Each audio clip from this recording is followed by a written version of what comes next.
When I was in high school, I was really longing for something deeper in my life, and I didn't know quite what that was that I was seeking. And I was at a friend of a friend's house, and they were talking about how much they loved the Eucharist and loved going to confession, how much they loved prayer, how much they loved the Lord. And I saw something in them that I wanted so desperately, and I knew it was the thing that I was seeking, that I wanted.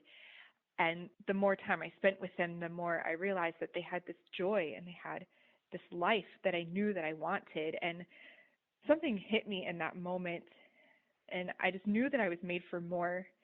And I knew that I was made for God, and I knew that God was calling me into relationship with Himself.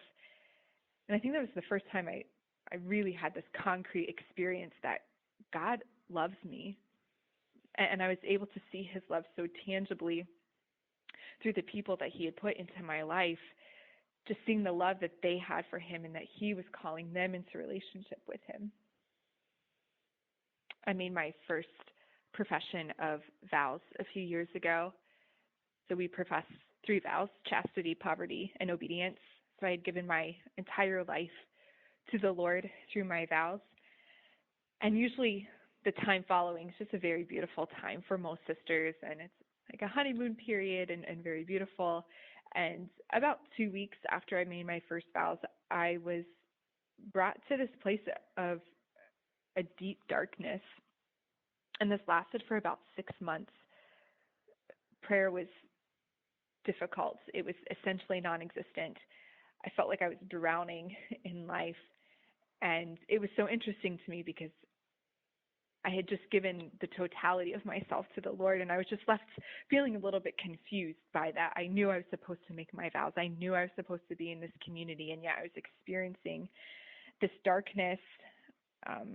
But we had a day in the middle of the year where the sisters were praying over one another, and I had a sister who was praying over me, and she just got this very simple word for me. She just said, "Sister, I know that the Lord is holding you. I don't really know what's going on in your life, but I just know that the Lord is holding you." And that word, that one simple word, just helped me so much in my prayer. And it eventually helped me to be able to see the beauty in the suffering and in the darkness and in the desolation, and really what I felt like was an abandonment by God, just knowing that in all of that, He was holding me and that He was loving me. In our community, we take feast days, so saints or Marian feast days. And on our feast days, we have a tradition where the sisters will honor us for our feast days, saying beautiful qualities that they see in us. And I was really struggling with just many different aspects of myself and wondering how I could be loved in them, or even thinking I was unlovable in lots of ways. And I was really dreading my feast day honoring the night that we were supposed to have it. And actually in prayer before I went, I just had to surrender it to the Lord. It was just very, very challenging for me to have to receive these affirmations about myself. But when I went to dinner that night and the sisters honored me, they were really Christ to me. And I knew they were seeing me the way that Christ saw me. And they were just talking about how loving I was and how motherly I am, and just these other attributes that I feel like I can struggle in. And I just felt very seen, very known, and very loved by the sisters and the people that God had placed in my life. When we know that God loves us, we can really live out of our authentic and true selves. And I found for myself, knowing that God loves me, knowing that deeply in my heart, it's really given me the gifts or the charism just to be able to affirm and to build up the people who are around me, starting with my sisters. Those that you live with are often the ones that are hardest, the most difficult to love and to see the good and the beauty in. But starting with them, starting with my sisters, affirming them, building them up, showing them that God loves them.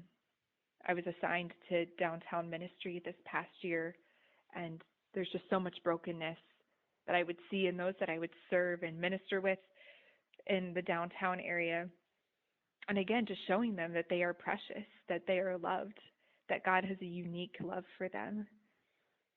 also for students and other people that God has put into my life to minister and work with.